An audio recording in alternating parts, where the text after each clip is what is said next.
Looks like we are live. Hello, everyone. Welcome back to the Luxury Live Show. Beside me is my partner in crime and beautiful friend, Kat L. I'm sure you know her already by now. If you guys are new, this is a weekly live stream that we do, me and her together, and we usually talk about a topic at the beginning, and then we do the live Q&A portion at the end.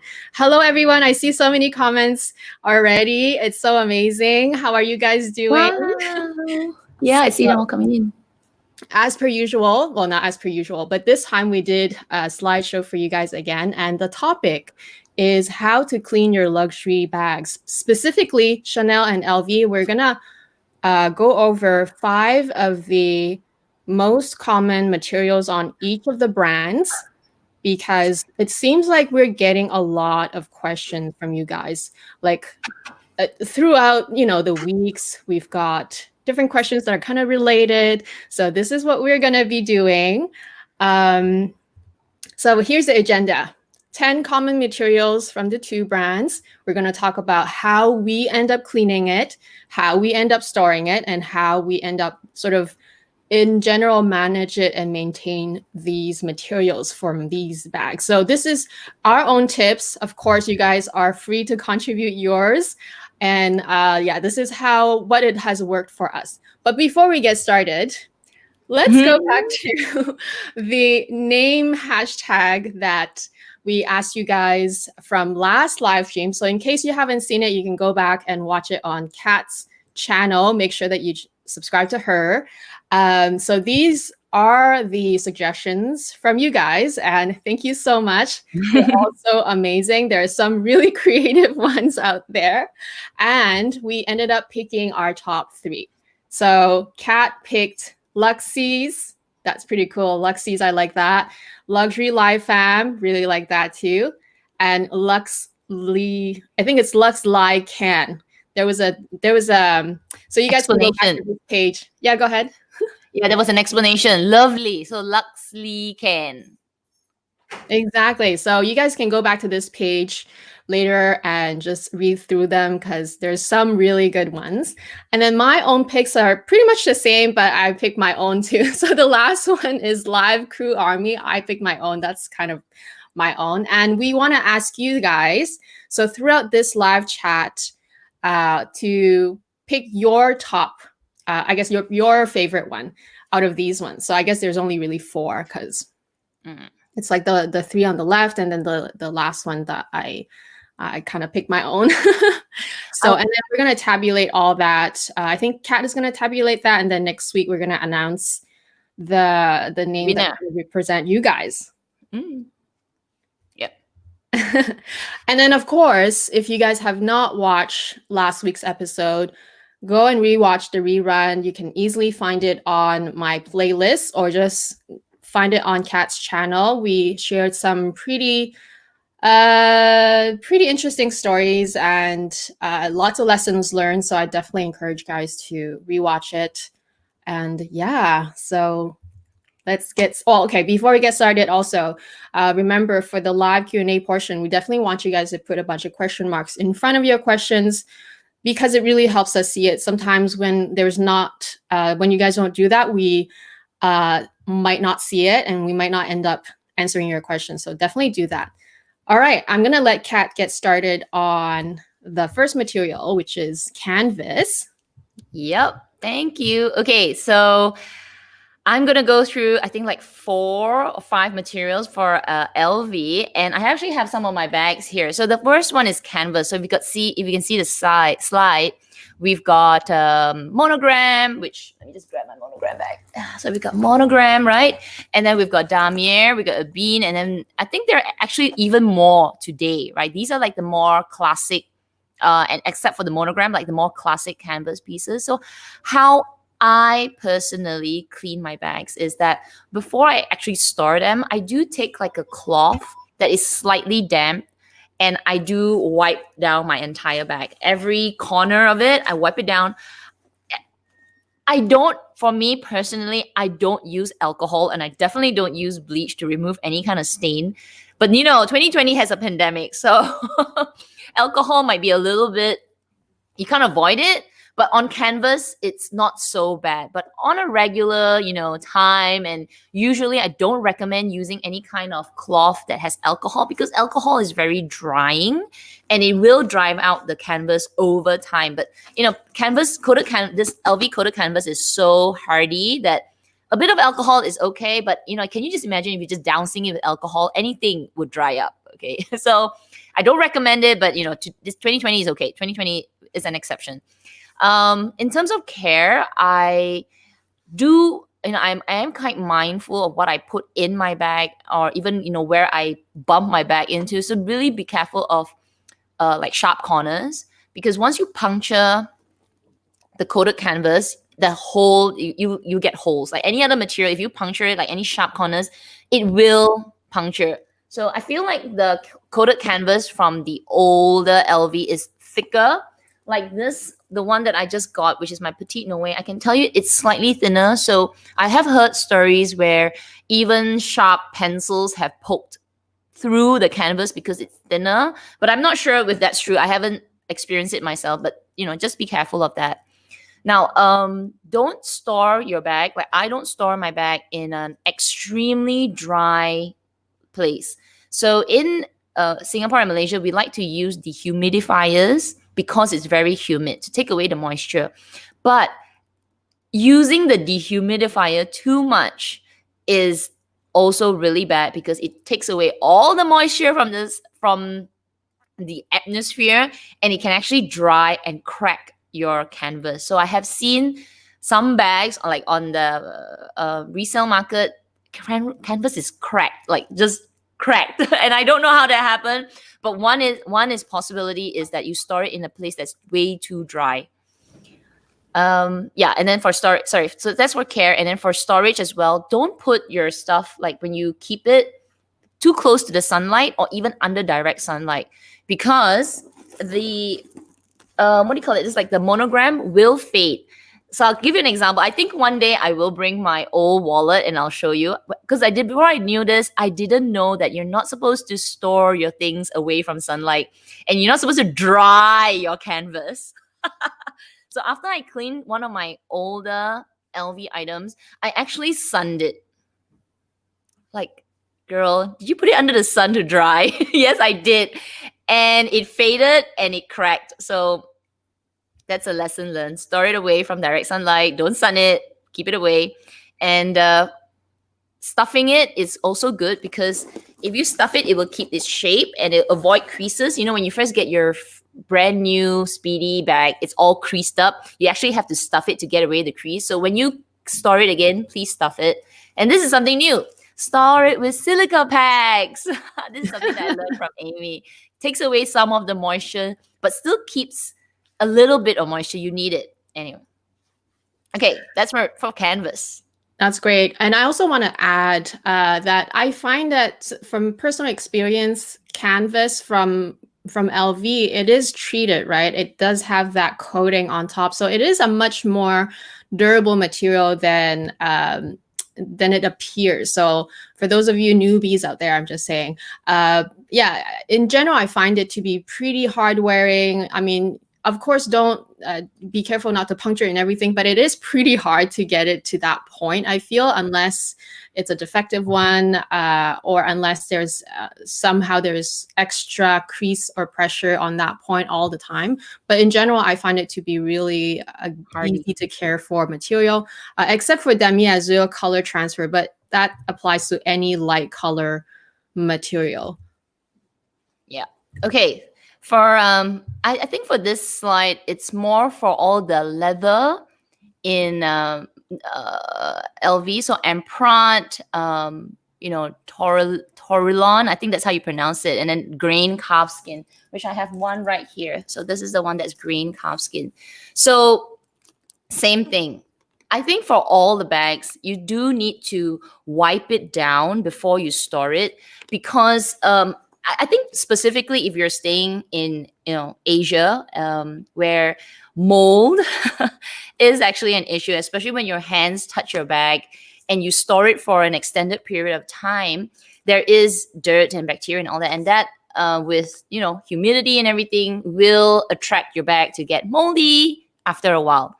So for me, I always clean my bags before I store it, and I do wipe it down with maybe baby wipes, those non-alcohol free, fragrance free baby wipes, or a slight damp cloth. And I don't store it immediately. I do air it out. So once it's like damp, I do leave it outside, maybe in an aircon room for a few hours before I actually pack it in, because you don't want to store a wet bag, right?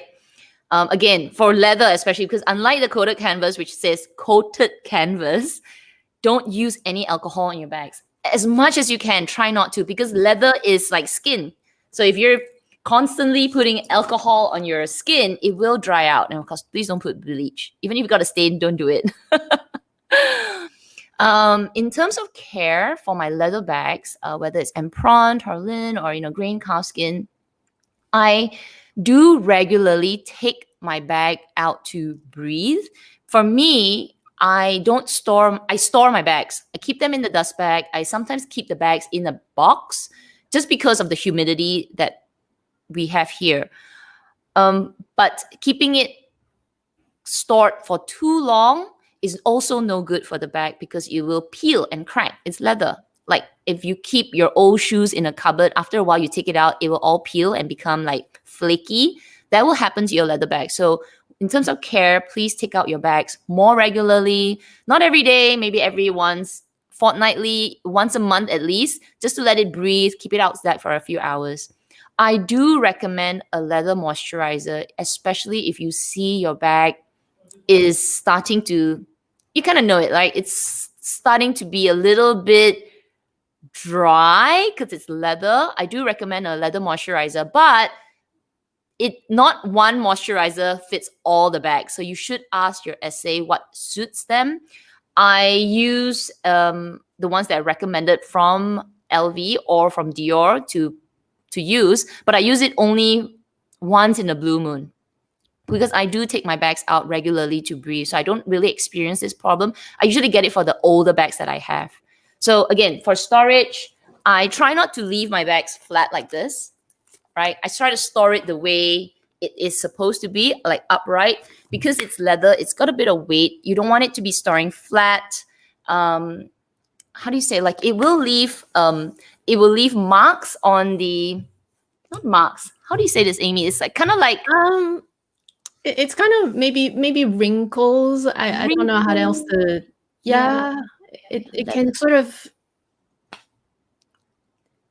Yeah, there's a word for it. But anyway, store it the way it's supposed to look like. Like if it has feet, store it upright. Try not to store it in a flat position, because gravity and everything's like kind of like a skin, right? If you're constantly flattening on it, it will, I don't want to say deform, but it just wrinkles and it doesn't look so nice on the part that it's laying against the surface.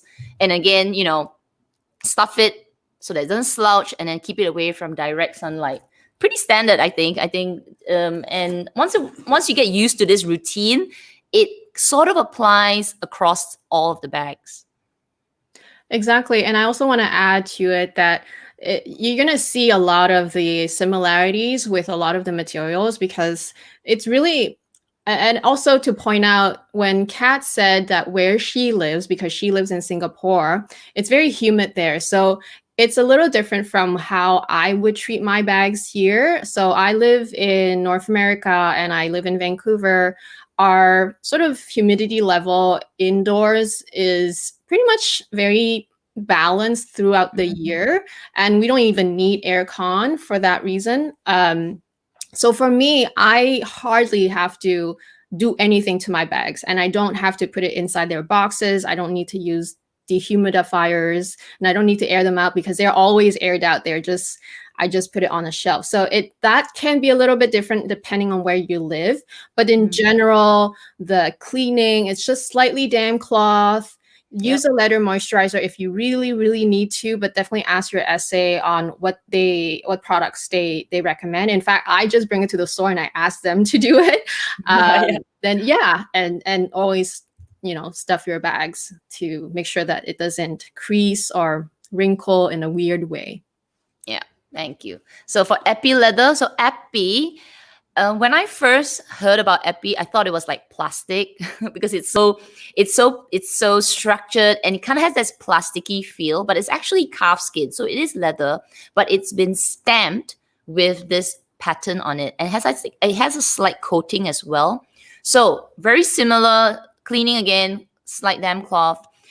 Now, even though there are some sites I've read that they say the bag is near water resistant, or it is water resistant, I won't recommend you just taking any cloth and wiping it, because it is, as I said, it's calf skin. It's still leather and it will absorb. So don't try to think, oh, I'm going to run in the rain with my Epi leather bag.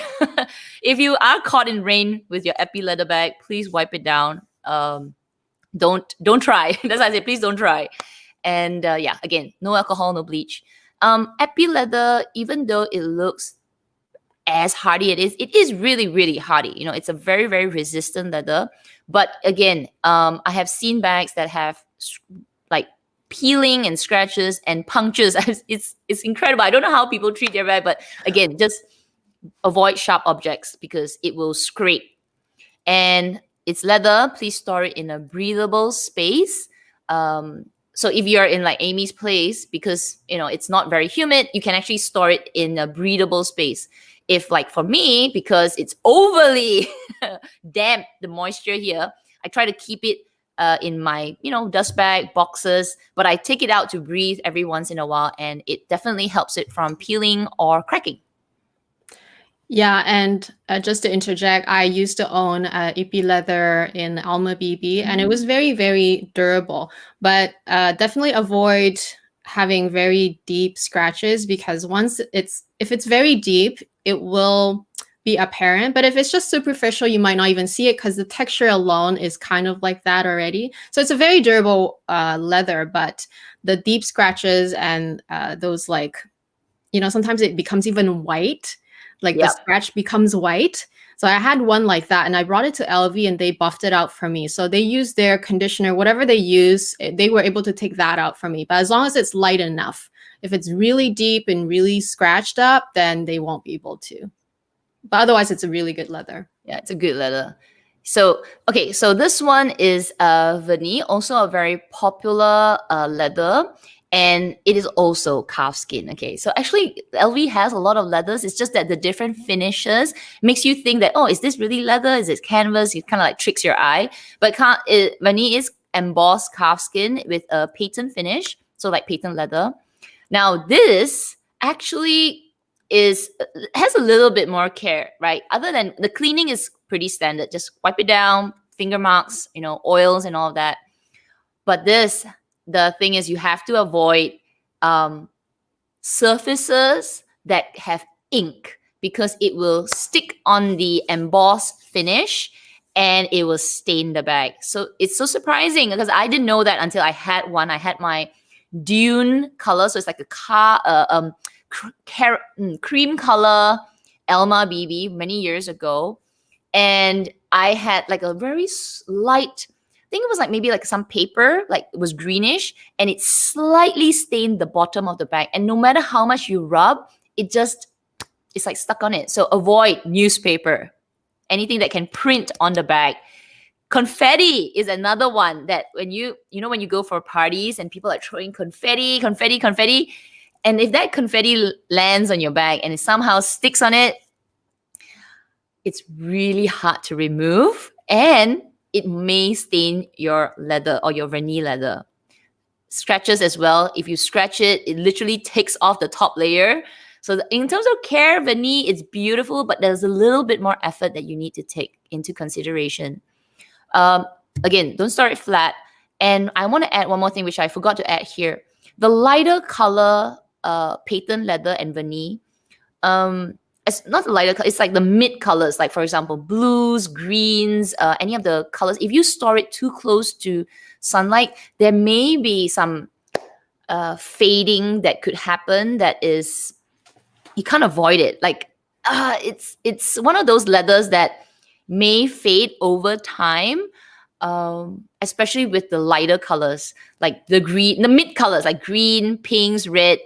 I had one Vernis wallet in this like maroon color. I kept it for a while and I've used it, but I think the way I stored it, maybe I kept it outside too close to the window.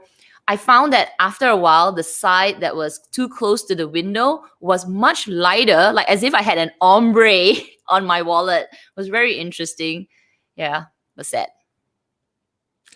Yeah, and I also want to say that vernis in French actually also means like nail polish. So if you think of nail polish, it's kind of like a plasticky um, on the bags. It's kind of like a plasticky sticky coating, right? So if when you think about that, it makes total sense. If there's any sort of magazines or newspapers stuck on it, it's impossible to take that out. Or confetti in that case, I've never experienced that, but apparently it's a thing. So just think of it that way, like almost like nail polish on your like once you ruin your nail polish, it's ruined, right? It's hard to correct it. In fact, on vernis bags, patent bags, it's hard to correct. And also, since Kat mentioned the mid-range color bags, I also want to mention that the light color ones, they can over many years later, they can tend to yellow a little bit. So that's just something that you might not be able to avoid, but it is really beautiful though. Like it's very vintage vibe, and it's definitely a taste, you know, that people choose. You have to like it. I mean, it's beautiful. I love it. But yeah. Okay, so this is not specific on the whole bag, but vachetta or vachette. And Amy can add on because she did a really good video on how to take care and treat, in a way, like treat your vachetta. So for me, I'm learning this as I go along because I just got my first bag. Now, all this while, I do avoid water on my vachetta as much as I can, and I live in this country that rains every evening. So when I know it's a rainy season, I don't take out my bags because when you get it wet, you will leave this like darkening marks. It will go away, but you know, if you're concerned of getting like a smooth and even patina, which is that, you know, over time you get this darkening, right, of the vachetta. If you get rain, it's darker spots, like a lot of rain on certain spots, it will leave a mark there, but it's not bad. Okay, so anyway, when you wipe it down, please wipe it with a super dry, damp cloth. I don't know how to put this. It's like it's slightly wet to clean it, but it's so dry that it's almost dry. So I really rinse out my cloths before I actually wipe down my vachetta. With my leather bags and my canvas bags, it might be still like, you know, a little bit wet, but it's okay. Where for the untreated leather, I wring it out like it's so dry. I might as well not wipe it, but it does leave a bit of like a darkening, very light on the leather. And definitely no alcohol. Like try your best, no alcohol, no bleach. Care is something that I learned this year on how to care for this bag. So when I first got my bags with vachetta or vachette, I sort of didn't think about pre-patinaing my bags first. But now I've learned through Amy's video that you can actually sunbathe your bag close to the window, and it will give a little like a dark, like a sheen of the patina. It kickstarts the aging process to protect it. So I found that really interesting, and I have been doing it with my bags, and I can tell you it's so slow, but there is this slight sheen that just makes it like it's reaching that honey color that is perfect. So I'm doing that right now. And then for storage, again, just keep all your bags away from sunlight. Sunlight is no good. Even for our skin, sunlight is no good. Yeah, and just to add to Kat, so basically the three things that really it basically speeds up the aging process, which is the patina process. It's oxygen, so air, water, so humidity, and also sun, so heat. So anytime you have those three things or a combination of those three things, it basically will speed up the honeying or like the darkening of untreated leather. So depending on your comfort level, right? Some people like it darker, some people like it to keep it as light as as long as possible, then of course, if that's the case, always store it and everything. But I find that the trick is to at least have it to kind of like a light patina. Then you can use your bag more often. And even if you get rained on, because sometimes you just can't avoid it, then it's less likely to leave those spots that Kat mentioned. I find that it's when you have a very new untreated leather, like very new, like virgin, that's when the spots will stay. Mm-hmm. Yeah, but later on, when you already have some sort of patina, that's when if you get water spots on it, it's less likely to stay. It will just dry off in a way. So that's my experience. So let me show you this just to add to that, right? So this is my really. I wonder if they're gonna see it. Let me see if I can. Okay. Maybe we shouldn't make it because this bag is nasty. But do you want to show it after? Okay, well, no, it's all right. I'll just show it like this. So you can just see the color, like from me, tiny little picture of me. Okay, actually, I think it's easier if we show it like that. Okay. Oh, it's too close. All right. So anyway, this is my really old. This is like my really old bag, and you can see that the color is, it's the kind of bag that I don't really baby anymore, and I've gotten rain on it many times, and no matter how much water keeps getting on this patina vaqueta, it won't have an unevenness anymore. It's so treated by itself because of the aging process that no matter how much I still wipe it down, it's okay already. It's like it's self-protected. That is what I mean by over time. And I guess that's the same thing that Amy's saying. When it's so brand new, any kind of moisture or water or your, rain kind of thing, it will cause it to be not so even, especially at the beginning. But over time, actually, you can't see it anymore. It will just mesh together with the rest of the coloring. So it's just the initial part when it's so fresh and white that any kind of discoloration is very obvious. Well, thank you so much, Kat. I'm going to get started on the 5. I feel like it's the 5 most common material for Chanel bags. And Kat, feel free to interject.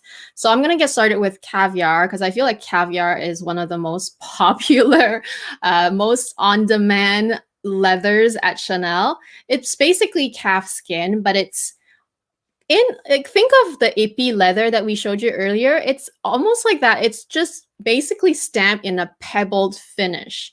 And even within caviar, as we always say, every single season at Chanel, even caviar can have different textures. We have shiny caviar, we have soft caviar, we have matte caviar, we have velvet caviar. There's just so many, right? So it's not always going to be exactly the same. And even with the care, you kind of have to just use common sense. Like velvet caviar, apparently you can't clean that. Maria was telling us last week. So anyway, in general, caviar is still a pretty easy material to take care of. I would say that you can use a damp cloth as well, slightly wet, not wet, just slightly damp actually. I would just use that microfiber mitt that Chanel gives you whenever you buy a bag. Then just spot clean. That's all you really need to do. Or if you've been using a bag extensively, like for example, when I travel, when I come back from that travel week, I would wipe it down before I store it. But of course, no alcohol, no bleach. All those are very drying, very harsh materials that you would not really want to use on any of your bags. If you don't use it on your skin, don't use it on your bags. And like I said, caviars can come in so many different textures because different seasons are totally different. In terms of care, caviar is I would say that it's a pretty hardy material. Of course, soft caviar, you can maybe get like, I don't know how to describe it, but if you pinch soft caviar, then maybe there's going to be a dent. But otherwise, it's pretty easy to take care of. But if you deep scratch anything, it's very hard to repair, if not impossible. So definitely avoid deep scratches. I would say that caviar leather is usually used on more structured bags, but it can also be used on less structured bags, such as I want to say, like in my case, my my bucket bag is slightly less structured than, let's say, the classic flap or the mini flaps. Like those ones are really structured. So it can vary, but in general, I find that they are used in more structured designs. And according to my essay, they don't really recommend any sort of just like cleaning solution or even leather conditioners. I've never used on mine, but I will say this. If ever you have a problem, let's say you have a stain, or if you have some sort of problems that you want to take care of and you weren't able to spot clean yourself, I would just take it back to my essay and ask them to do it. That's my trick. I always just ask them to do it. I don't really do it all the time, but if I have a specific problem that I can't take care of, they will have those leather conditioners. They will have those cleaners that work well with their leathers, right? So I will just go and bring it to them. But in general, they don't really recommend a particular product that you have to maintain it. In terms of storage, I would just say upright. If you have a custom organizers, I always recommend those. Those are great because they fit exactly inside the shape of those bags. And as per usual, with any material, avoid excess heat, humidity. All those things are bad for leather, just like Kat said in the tourbillon and the calfskin portion. Yeah. Is there anything you want to add, Kat? Yeah. So for caviar, because I have my caviar jumbo, Chanel jumbo. Yeah, I think that's the one. One thing that I do when I store my bag is just imagine this is my jumbo. Is the chain actually. So I always like to, because for me, I store my bags in the box. So I actually like to roll up the chain and then tie it, how do you say, like kind of like wrap it back the way I received it. So even though I've had my bag for so long, I still keep that little piece of white transparent paper that they give me. And I still wrap my chains with it, right? I wrap it up and then I store it with the bag. So because otherwise, the chain will rest on the top of the pebbled calfskin. So like what you said, Amy, if you press it, it will dent. So the similar thing, the chain, if it rests directly on the leather, you will leave little dents, even though obviously it happens over time, but even though it will not damage the bag, but you will see little dents. So I find that wrapping the chain before you store it on the bag helps protect it a little bit. Actually, that is so true. I didn't mention that because I was thinking, oh, I don't really do that to mine, but that's only because I have mostly mini bags. It's true that for my jumbo, I still use I actually use that felt material that comes like that material. I just put it between the bag and the chains because I have the single flap one. Yeah, that's a really good point. Okay. So another calfskin that Chanel has and uses quite frequently is aged calfskin.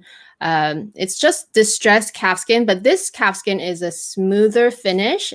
The distressing is, I want to say it's deliberate. They probably somehow made it into this vintage look.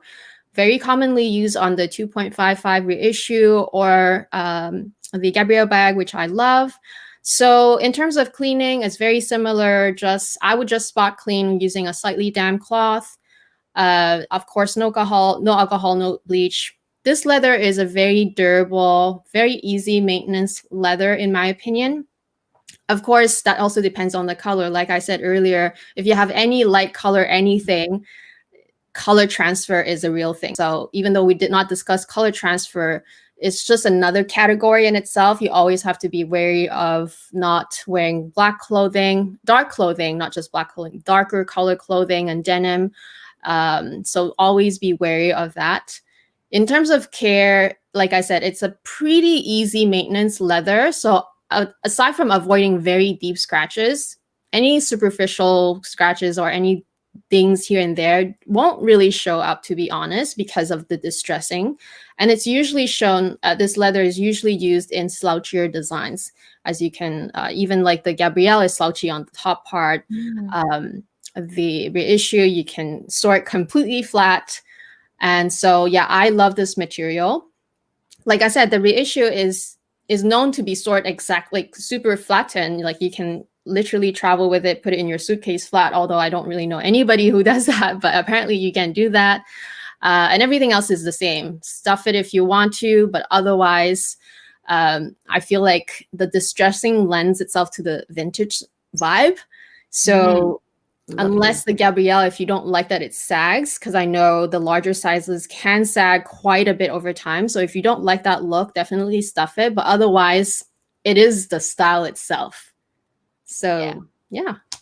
Totally. I'm going to add to your cleaning point. So I had the Gabrielle bag, and I talked about it in a previous video as well. The Gabrielle medium with the beige at the top and the black at the bottom. So color transfer, people, is a real thing. And I was traveling to London. I was wearing this dark black coat. I've talked about it before. And the bag was, worn as the V, and it was rubbing throughout the thing. And I never thought my black winter coat would rub against, well, never thought that would rub and color transfer on my bag, but it did. After one day of walking around in London, I came back and half the side of the bag was black. Now, I actually cleaned it with a leather cleaner. I panicked. I went outside to buy some random leather cleaner, and it got rid of the top, I would say like the surface layer of the black, of the color transfer, but the top bit near the top where the black lining is, anyway, near the zip, that part, the color transfer was so deep and so much that I couldn't get rid of it. I actually had to bring it back to the store, and she helped me get rid of it with their cleaner. So the SA in Singapore, it helped a little bit, but because it was so light and I was going against a black color transfer, it was, unavoidable. Too late. Yeah, so it's best to prevent it from happening, because you can still clean it to a certain extent, but like Kat said, it's so difficult. It's very difficult and sometimes impossible. So definitely just be mindful of any light color material, whether canvas or leather. Okay, I'm gonna move on to lambskin, and I'm gonna talk about this specific one, which I called it classic lambskin, but it's basically that buttery, soft, the ones that you see on the classic flat or the trendy CC. It's that one that has that slight sheen, and over time, it's just the beautiful to the touch and really beautiful to look at lambskin. So that's the one that I'm talking about. So for this one, it is apparently okay to use leather conditioners. However, because I'm still quite new to lambskin myself, to classic lambskin bags myself, I haven't had to do it.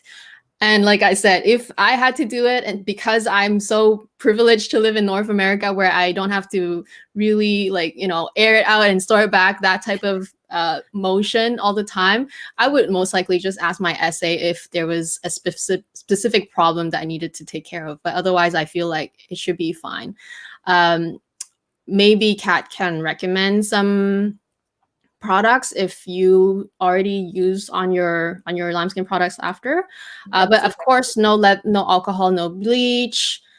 In terms of how it wears and the care in general, definitely avoid water, rain, liquids, getting your lambskin wet, because lambskin and water is just they just don't jive together. If you get caught in the rain, just as quickly as possible, stamp it dry, and hopefully it dries up nicely. I'm sure once in a while it's fine, right? But just don't do it all the time. Apparently it's really not good for lambskin, and apparently it can leave shadows. I've never tried it on mine, but like I said, I don't want to try.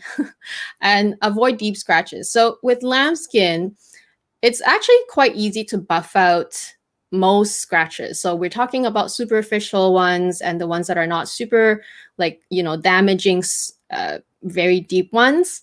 So the way you buff it is just use your fingers, whatever moisturizer you have put on your hands prior, or even just without moisturizer. Like your hands do have, throughout the day, they become a little bit more they're not dry, right? There's something. So just use that. You just use your own hands and just buff it away. Like Kat said with her backpack, she just, if there was a big scratch, she would just buff it whenever she sees it. And then over time, you just unsee it a little bit more. Yeah. In terms of storage, so far, I've just been storing my bags upright. I've used organizers for my trendy CC. I've used organizers for my Chanel 19, but that one is a different one, which I'm going to get to. So yeah, really, that's really, it's basically the same thing, except for the care part. You really want to avoid water, rain, and very, very deep scratches, I would say. Yeah, totally agree. Like for the buffing, it works. Like I have my backpack, like backpacks are the most like really difficult to take care because it's so big, it's in your back.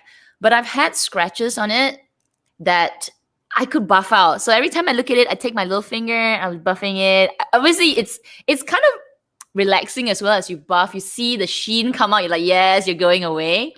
I also use the mitt that comes with the bag, and I sometimes use that to just give the bag a wipe and a buff. The other thing about care also is one thing about the lambskin over time, not immediately, is where, you know, the flap opens like this for the classic flaps, you will see creases. So for my backpack, where the flap open and it connected to the edge of the bag, creases are a little bit more obvious compared to caviar, right? So one way that I care for it is I try not to, I know this is really difficult, but I try not to over open the flap. That's the way I carry it. You know, like your bag, let's say like this.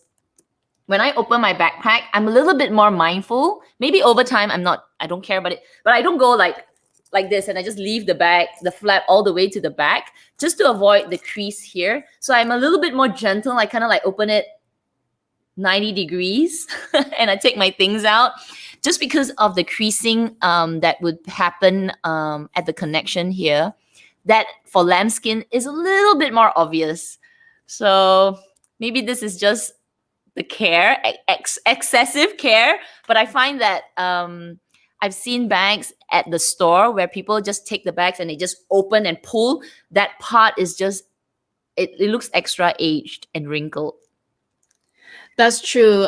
Something that we did not touch on this presentation is the wear and tear, because this is how we would maintain and I guess care for our bags, but it's not. It doesn't mean that it won't have wear and tear. It will still have wear and tear. True. So the wear and tear on lambskin is like Kat said, it will have that kind of more creasing at the pressure points, and it will look more vintagey over time because lambskin is known to patina. Patina just means aging, right? But aging can be different on lambskin versus the untreated cowhide, right? Whereas caviar, because it does have more of a coating, it tends to stay newer looking longer. So it's just the wear and tear just looks different over time, but they're still all really beautiful and unique materials. So let's move on to shiny lambskin or goat skin, which is used on the Chanel 19 leathers. I want to ask you guys to look at that red patch and the blue patch and tell me which one you think is the lambskin and which one is the goat skin, because they're very similar, but there is a difference, and I really do feel that there's a difference. So take a look at it and then we'll reveal the answer after. But I feel like ever since I got my Chanel 19, I kept raving about it because it is such a surprising bag. But not only that, the material was very surprising because I got mine in the shiny lambskin. And when I hear lambskin, I'm just scared, right? Especially because it was like my real lambskin bag, my first real lambskin bag. But it is so easy to take care of, because I guess it's slightly more treated than the classic lambskin earlier.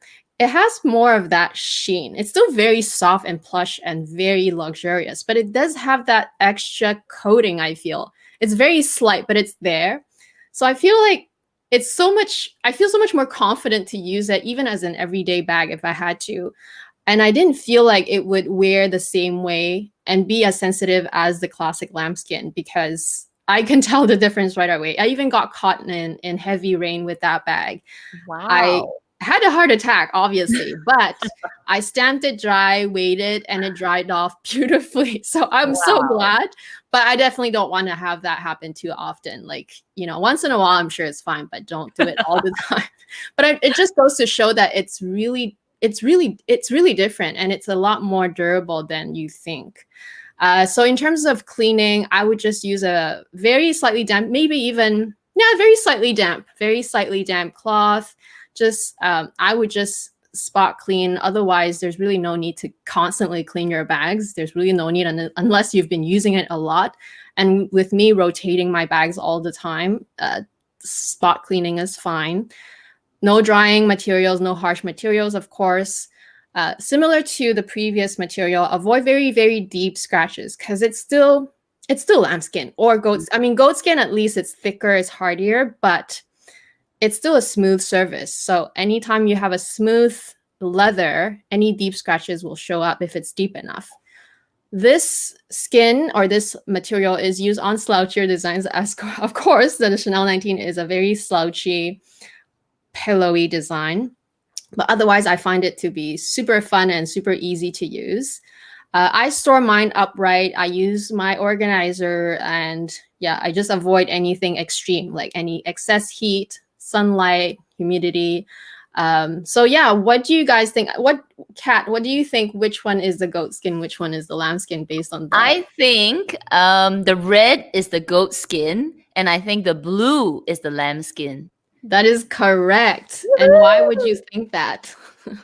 Okay, so goat skin has it even though if you put them apart, it looks like lambskin, but it has this like almost it's got a bit of texture, and it's not as smooth, and also it doesn't have that sheen like lambskin. Lambskin has this, like, I look at it, I'm like, that's lambskin, because it has this just smooth like shine that's just wow.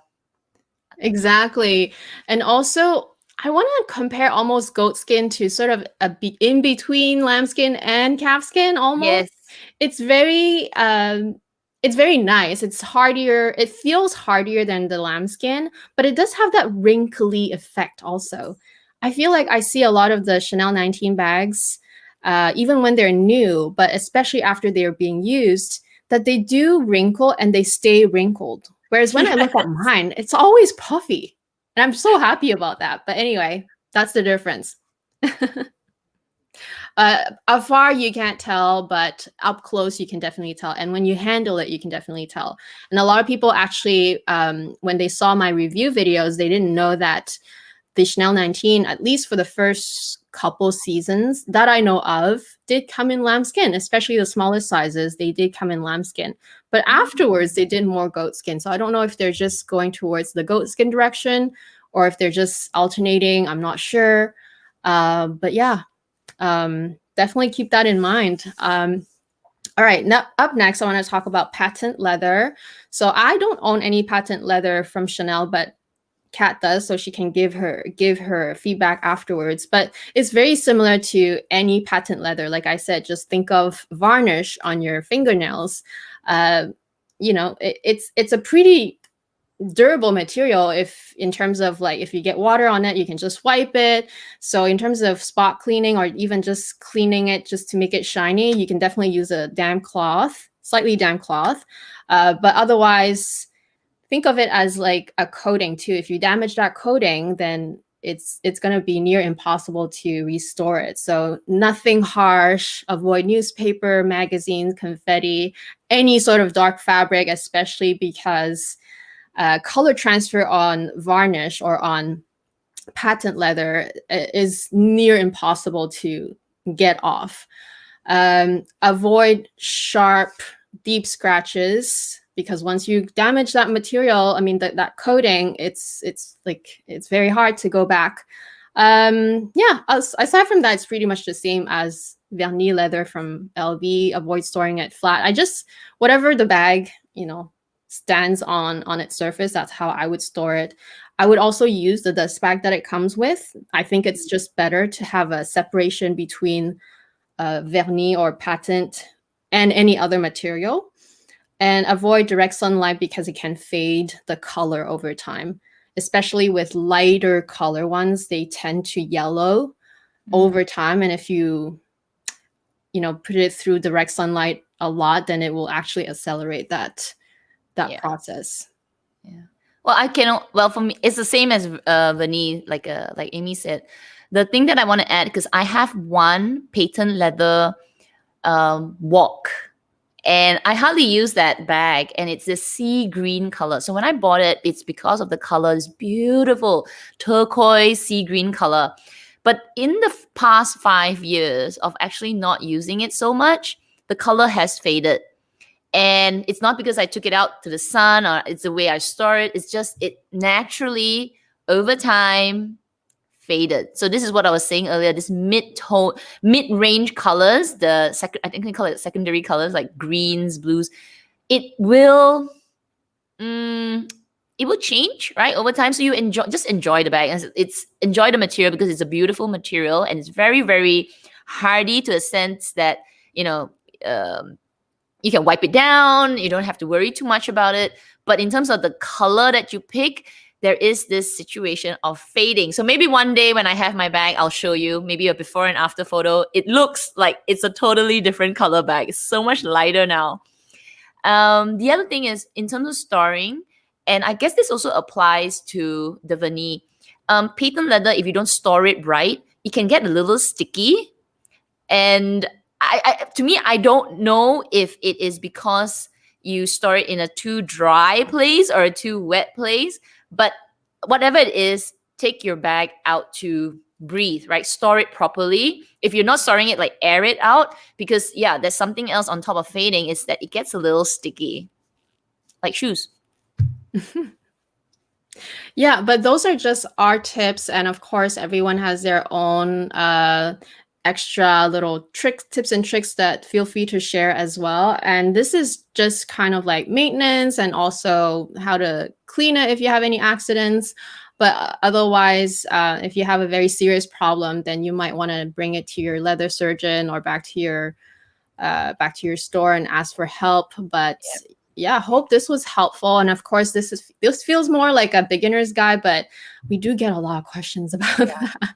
Actually, Amy, why don't you show our hashtags again? So since we have quite a lot of people, how many? Let me see. We have like 200, we have 300 people watching us. So let's just get everybody to see this again.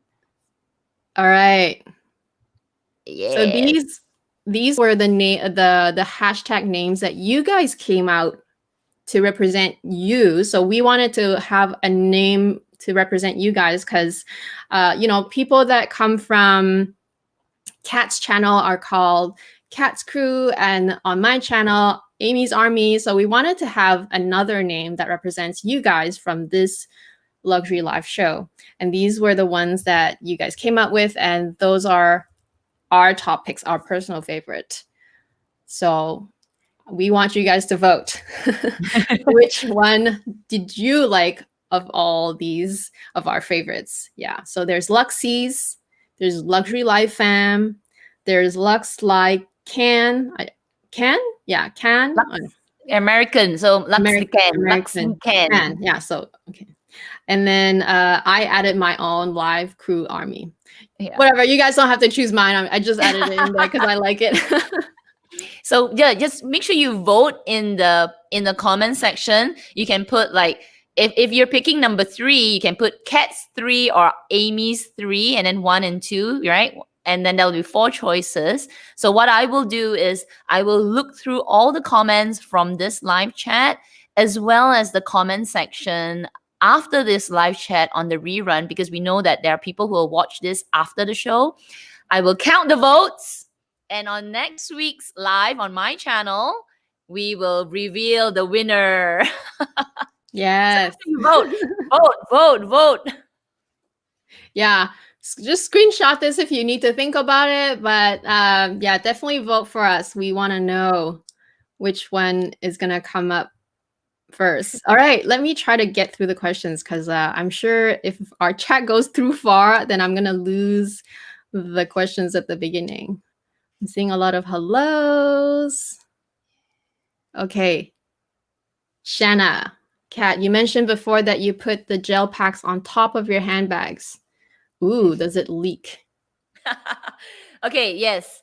So, all right, just give me 1 second. Let me go and grab my silica pack. This is one way I store my bag, and this is really unique to me because I am so obsessed about carrying my bags away from malls. So just give me a second. Let me just go and grab that silica pack. Okay. Let me see if I can actually, there's a comment here regarding silica packs. You can place it under the sun to recharge it. Oh, really? That is so cool. I learned something new. I learned about this from a bag care supply company. Thank you so much for sharing. I'm bag happy. That is really good info.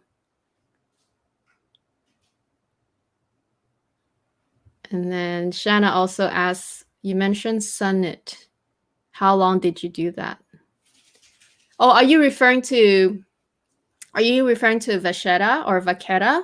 Shanna, if you're referring to Vaquetta or Vachette, it's up to you. And honestly, where Kat lives, because humidity is higher, it will be faster. Where I live, it takes forever. So it's really up to you. Sometimes I leave my bags just like in the open for months. And like it's so slow. But yeah, it depends on your usage too. Yeah. So, okay, let me answer Shanna's question. So these are the packs that I put with my bag, right? So this is the packet. Let me just show you how it looks like. This is the gel. These are the gel packs that I put with my handbag. So when I first buy these packets, can you hear that? They're like little beads, but over time, because of the moisture, it will get absorbed here, and you can see now it's like jelly. See, it's like jelly. It's liquid. This liquid, people, is dangerous. If it leaks through this packet onto your bag, your bag will be damaged. And that is what happened to me for one of my handbags. I have been careful all the years of using these kind of silica, this kind of dehumidifier packs. But there was one day, because I checked my bags, but there was one day I totally forgot. So I was keeping my silica packs like this, like on top where the plastic is. This is the part it doesn't seep through, and this is the part that it could seep through. So I was keeping it like this, stored, and for years it's been safe. And there was one time, because my work trip was so long, it lasted like I think a month. I came home, I checked it, and the packet kind of like slipped like this, and all that liquid seeped through and got onto the handles of my multicolor Speedy. So if you scroll back one of my Instagram photos, the entire handle absorbed all that gel oil liquid, and you can't repair it. It's damaged. So I had to change the handles, etc., etc. So now I still use these packets, but what I do right now is I actually keep it inside its the packaging that it came with, right? So this package, so it comes in like a bag like this. So 2 packets. So I'll keep it, and you look what I do to it. I actually close it up, and I cut little holes. Okay, this is not little. This is a little bit too big. I was a little too excited. So I cut little holes. So if the bag were to drop again, which has never, right, it will leak within the packet. Yeah, that's all I'm doing. So I'm actually protecting my silica packet from my bag while my silica packet is protecting my bag. I am that anal. Oh man, I think another YouTuber had a similar problem, but I don't think hers is called silica packet. It's something else. Hers are these. So it's the Margaret. Yeah, her name. And after watching her video, I freaked out because I have so many of look, girl, people, just look at the amount of moisture that is in this thing. And you know how old is this? 1 month. Girl, I'm telling you, moisture is such a huge issue here. Oh. And also it depends on where you live, I guess. Like in terms of your house, like my house is very humid. Maybe the way the sunlight is shining into this house, so it's very hot, very humid. So this is a month. Now, in her video, apparently the way no, sorry. In her video, she said that she got a cracked version and it leaked through and all this liquid got onto her Birkin and bye-bye Birkin, right? Now, I've never had any issue, touch wood, with my packets, my boxes, but it's possible. Maybe when it's transporting, maybe there was a crack there that you didn't know. So you know what I did? I went all around my house looking for all these packets and I kept that. I'm now storing them like this. I was gonna say, put it in a container. All these food containers, and I am storing my dehumidifier boxes like this. Same concept with this, and then put it in your cupboard. Safety first, people. Yes, those of you who live in really hot, it's not just Asia, hot places. Australia is really hot. Oh my gosh. Florida is really hot and humid. Like, be careful. Yeah, it's wow, that is incredible. Thank you for sharing. I mean, I'm so glad I don't have that problem. Oh man, I feel so, I'm like, oh man, it hurts. Okay, Amy, what is the problem with your Palm Springs Mini? Mine has cracking on the leather covering of the zipper. To both of you, how do you remove bad smell on your push-up So I have exactly the same problem as you. It's not leather, but it's the canvas. Pretty sure that's what you mean too. So that canvas around, so that lip around that zipper, that's where it was cracking. So they took it back. So you might be able to do that too. Just bring it back and show it to them. It's a known problem, which is why they changed the design. So hopefully it's not too late and they will just do something for you. Or hopefully they'll just do something for you, offer you a solution, because it is a known problem. How do you remove smell? So I never really have smell problems in general. But if I had one, because I did have a vintage bag before that I bought from eBay. All I did was I put a huge silica pack inside, but not the ones that Kat showed. It's just like the ones that come with like a camera purchase, like it's huge like this. I just leave it in there. It does help over time. It doesn't remove everything, but it does help over time. What tricks would you give her, Kat, actually? I never had the same problem like for bad smells because I air my bags pretty often, and added with all these things, actually I don't really have much of a smell issue. But if I did, I find that because I air my bags so often, even my my one and only like eBay purchase, I've never had the smell of the bag never lasted really long. So if you have it, you could try airing your bags more often, and that could help. Yeah, and I'm seeing Gina's comments. So she's answering another viewer who is talking about stuffing bags. So she doesn't recommend. It's true. We also don't recommend like towels and or pillowcases. Like, it's not that they're bad necessarily, especially if they're clean at the beginning, but it's just over time. If you're not using your bag for a long period of time, if you don't have a custom organizer, which I use, I would just use air paper. It's just those plastic, not this one. Obviously, this is just like the ones that are just, assume this is like just clear plastic and it's like a little bubble, like a big bubble. That's called air paper. That's what I would use because there's no scent and you can't get bad smell. I think this whole bed shit issue is a real issue. Like again, the moisture, the fear of moisture. You know, when you have like here, especially my Singaporean and Malaysian and my Asian followers, when you keep your bed sheets like for a long period of time, or even towels, like some people like to stuff their bags with towels, cotton towels, you can think it's soft. But if you keep those towels, even not for your bags, and you take them out after like a year or maybe 2 years and you smell it, don't you feel like the towels are a bit musky and a bit like damp? So imagine if you take that and you stuff your bags with it, it's just as bad as putting moisture next to your bag. Yeah, it's not going to be right away, but you're going to notice it if it's a long, long time. And hopefully you never have to rotate your bags that long. Hopefully you use them more often than that. Yeah. All right. What are your top 3 materials that you would consider the hardest to maintain? Top 1 being the most high maintenance. Ooh. I so we haven't covered those, but I want to say like, the like fabrics, Oh, like yeah. the Deauville fabric or like even some tweed, but some tweed are depending on the color, but if it's like a light color, just because fabric, it's not like you can throw it in a washing machine and just wash it, right? I feel like fabric would be one of them. Suede. Yes. Suede and velvet is another one. I think that is really, you can't clean it. Like I have my Celine tri-color mini luggage bag and it tri-leather. So it has smooth calfskin, gray calfskin, and suede at the side. I can wipe the entire bag down except those two corners, which is suede. It's like I can't do anything. Yeah. What's the third one?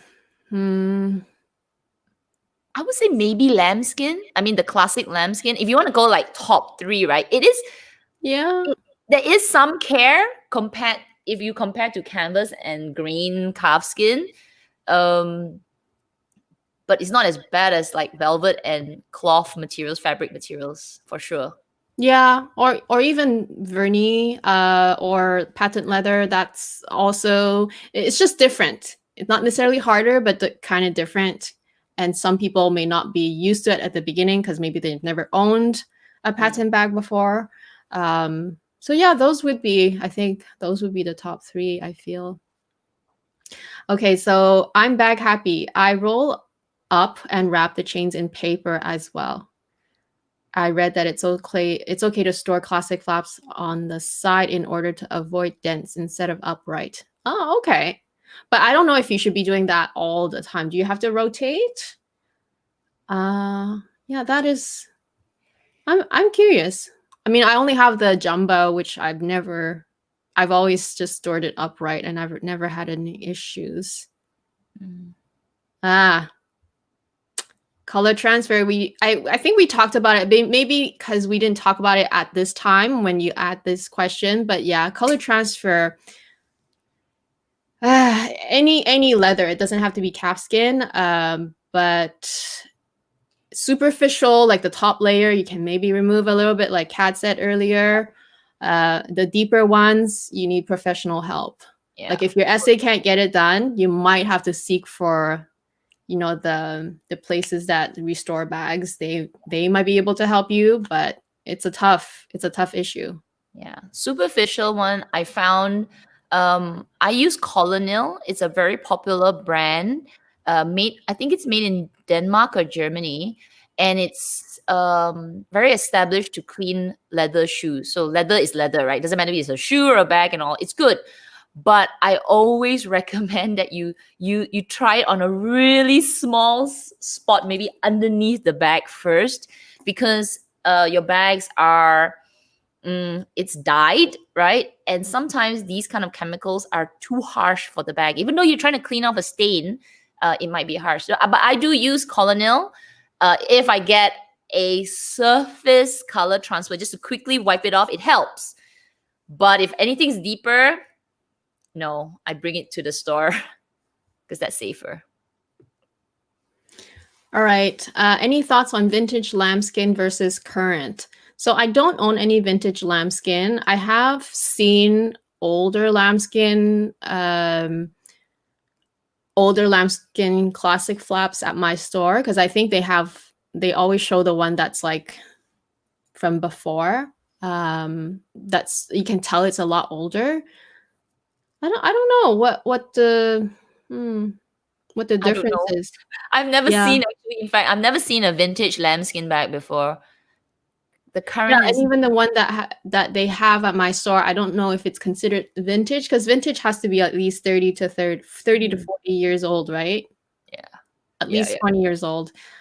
But I hear that the lambskin before is just better. I don't know how is better, but maybe it's like the LV canvas. Like, yeah, this is the new, this is the old, and I can tell you, I'm like, whoa, it's different. Yeah, I wonder if it's thicker. I also heard that it stays puffier longer. But of course, if it's very vintage, then it could have been depuffed already by that time. But yeah, I feel like the best is just to prevent wear and tear and to care for your bags properly. Then your chances of having a nicer looking bag later is better. But yeah, trying to go through the questions. I see some votes coming in. I see Maria saying Luxies. That seems to be winning. Oh, I see Hello Love 88 say Luxury Live Fam as well. Yeah, that seems to be one. Yeah. Yeah, I like Luxury Live Fam. Okay, Luxies. Okay, I have a mulberry bag, which is Napa leather. Ooh. Should I take care of it as if it was lambskin? Yeah, like Napa leather is lambskin, isn't it? I think so. Pretty sure it is. Yeah. Hang on, let me It's check. the same thing. I think. Okay, I'm making this up right now, but I think Napa is just the Italian of calling lambskin. Maybe Kat can confirm that. I'm assuming that. Oh yeah, I know Napa leather is a full grain leather. Leather is made of lamb skin. Same. It's just a name, I guess. Napa leather. All right, so we kind of touched on this. Would you recommend stuffing with paper or bubble pack? So definitely the bubble, the air paper, which is the bubble pack. If you're already using an organizer, do you still need to stuff it?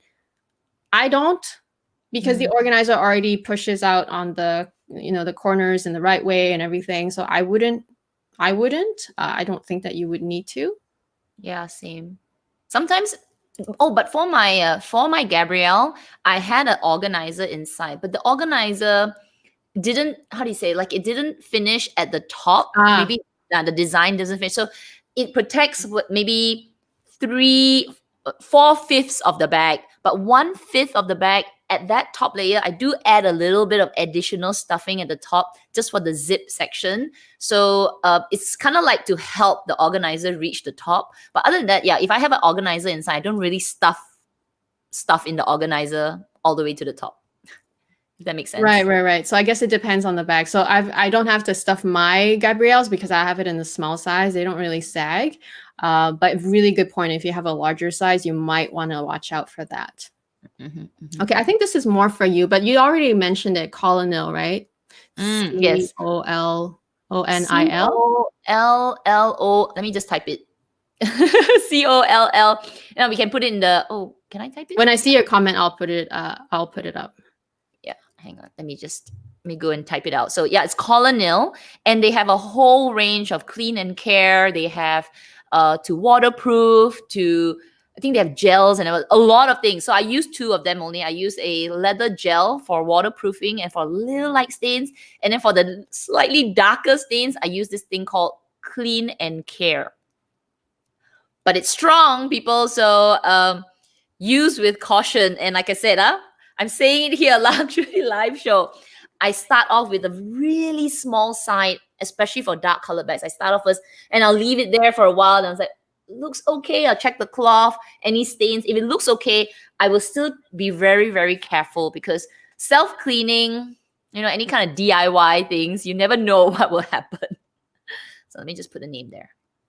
So Connie, we already touched on this. So we would not recommend towels necessarily unless you just do it for like a day trip or something like that. But honestly, it's better to use materials that don't absorb odor, humidity, nothing like that, so that your bag doesn't turn out like that too.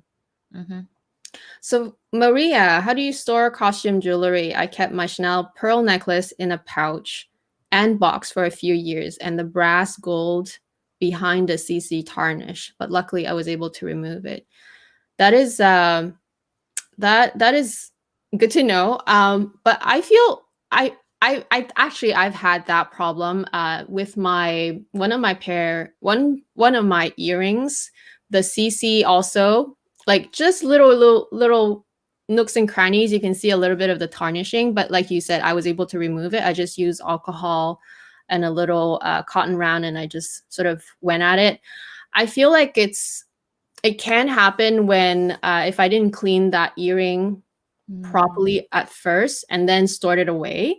I feel like that can happen. That might be the reason why it happened on your CC pendant. I'm not saying it's for sure that reason, but I feel like that could be one of the reasons why, where maybe like your oils, when you wore it out, got stuck in that little nook and cranny and it wasn't properly wiped out. Sometimes you don't see it, right? You just wipe it in general. So I feel like that could be one reason. But otherwise, I feel like you might be doing the right thing, because I store my necklace also in its own box, but I do leave a silica packet inside as well. So the cheap ones that you get from any purchases, well, not any in your purchases, pill but, vitamin you know, boxes, vitamin Amazon purchases. I always Yeah. have something. I always have some to like some around. We but love yeah, silica these packs. ones basically. Hashtag silica packs. Yeah, I always leave one of those inside my jewelry box, storage box. My necklace, I also leave one in there. So I feel like you're doing the right thing, but maybe just check it once in a while. I wouldn't go a few years without looking at it. But yeah. Yeah. Let's see. Oh, I feel like there's a lot of people talking about, because we are talking about maintenance of bags. So, okay. Just so people don't make the same mistakes, I'm referring to the silica gel dehumidifier bead in small packets. This is a tip from the site. Just place under the sun the whole day to reactivate. Oh, okay. Is it the same ones that... That's a good tip. No, that's the same ones that I use, right? Or is it the same ones that you use? No. This one, the ones that I'm using, once it absorbs the water, that's it. It's supposed to, it's supposed to increase in size and turn into a jelly. The ones that you're I'm back happy is talking about is your type. Okay, yeah. That's what I thought. Yeah, I showed this comment earlier too, but yes, very good tip. I'm gonna keep that in mind for now. Bags and bunnies. Do you pick certain materials for certain bag types, such as lambskin for evening? No, not me, not in particular. No. I go by the design, and sometimes you don't have a choice because it only comes in that material. Yeah. Charcoal packs can help remove odors. That's a good one. Yeah, that's true. That's true. Google it. Where to buy it. Wow, we got so many people here. Let me see. Vintage. I see a comment on vintage. Vintage is 20 years or older. Oh, that's vintage. Yeah, I heard that it at least has to be more. So MK's here. My mom has some vintage classic flaps from the early 1990s. Vintage lambskin looks more buttery and less plasticky. Oh. Do they look plasticky now, though? I don't think they do. But imagine if you bring it next to each other, like, maybe, yeah, then you will be able to tell. This is vintage. So yeah, this is the brand of the... Well, they actually have a range of products, right? That you can look up. A lot of things, because they are a leather. I think they're like a leather company, leather cleaning company. So they have a lot of things.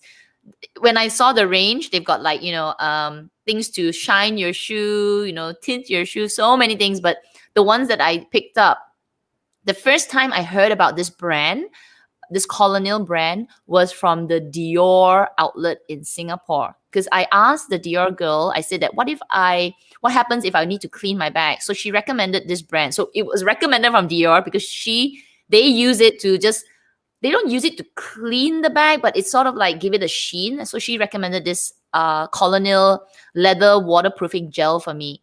And I found it to be really good. Then I started to buy the 2 more things from them. I bought a cleaner and then a care kit. I did find that to be a little bit more harsh. So I wouldn't use those items on, say, my Hermes bags. No way. No way. But I would use it on maybe like my LV leather bag like this, because I find that this is a bit more hardy and the dye seems to not come off. So I have used it, but I'm like I said, I'm quite careful on where I use it as well and how much I use it. So let me ask you this. If you had let's say your Birkin right now, if you had to clean it, what would you clean it with then? If it wasn't an easy clean, like it's something Okay, that's like, if I had to clean it on superficial stains, I actually have this other product which, oh my gosh, oh, yeah, hang on. Let me okay. All right, let me go grab it, people. Yeah, go grab it. We're making prep work. Make sure you thumbs up this. You're making me and walk. go rewatch our reruns on hers. But I also wanted to show this comment from Jamel. I have a vintage lambskin bag, Chanel medium Diana bag, and it does scratch easily. The fine scratches do buff out easily with your fingers, but it's still a hassle to buff it out every use. Oh, oh, but yours is vintage lambskin. Okay, you know what? I feel like it goes back to what I said about caviar. Just like the caviar every season is different. I feel like even lambskin from Chanel every season is slightly different. And I do feel that way because prior to me getting this trendy CC that I have seen some collections where I'm like, I wouldn't want to buy that. Like, I just feel like that particular season was a little bit more delicate than usual, or more delicate than I've seen. So I feel like the different seasons do make a difference. I don't know, maybe they source it from a different place. A different batch could make a difference as well. Yeah, couldn't tell you for sure, but I definitely noticed that it's always a bit different. This is Kat's cleaning kit. I'm so embarrassed. I'm like some kind of like clean freak. I'm not, just for my bags, okay? So I have this set of cleaning stuff that I bought from Tokyo Hands. It's a shop from Japan, and they have a lot of unique things. But I find that this item, this Brillo leather conditioning cream, it gives my bag a nice sheen, and it takes off the surface superficial stains. So it's not meant for cleaning, but if you have like light stains, the ones that you can probably DIY yourself, I find that I would only use this on my Hermes bags. It has natural beeswax, sunflowers wax that gives it the shine, but at the same time, it also cleans my bag pretty well. So I've only used it like once, and so far so good, but this is the only thing that I would use on my bag. Yeah. Yes. Brillo. The name is Brillo. Is this what your essay recommended? No. This is something that I tested out. And it's only like surface, okay? So it's so light. But if you bring it back to Hermes, actually they will take care of it for you. Is better. But if you're just lazy, like now you don't want to go out, and that stain just bugs you because you can see it, I use this. And it does condition my bag, the leather. It has beeswax. It has lots of things. Let me see what it has. It has jojoba oil, beeswax, sunflowers wax. It's all in Japanese though. All sounds very natural too. Yeah, it sounds natural. Good stuff. Okay, so Candice, how do you clean your patent leather Chanel bag? I don't know if you've just joined or if you haven't seen our presentation at the beginning, but patent leather, if you have a specific spot that is not just like, fingerprints or whatever, they're either really hard or impossible to get off. Yeah. Because they kind of become part of the vernis, or they become part of that patent material for some reason. If it's tough if it's like I don't know, ink from newspaper, magazine. Like we keep repeating ourselves. I'm gonna share something to Candice. So my patent bag from Chanel, my walk. Basically, to me, it's a bag that I can never sell already because of the color. It's faded so much. So I'm just going to use it. So there are a couple of stains. And while I was buying that, I bought this as well. But I haven't tried it. If it works out, maybe it'll be one of my favorites video. This is a Leatherine handbag cream for patent leather. And it says here, special cream for patent leather bags prevents cracking and color change. Ooh, I was sold. Where did you get that? I got it from Tokyo Hands. Oh. Same store. It's from Japan. It's all in Japanese as well. So I will try it out. Okay. Because anyway, my bag is my bag. Nobody's gonna buy it from me already. I'm gonna try it out. It's like a little cream, like a little gel. So if it works, I'll let all of you know. But I haven't tried it, so don't go running out and buy it. Yeah. So definitely check back and make sure to ask us if you want Kat to report back if she forgets. Okay, so this is a really good question. I didn't think about that, but I should probably find out.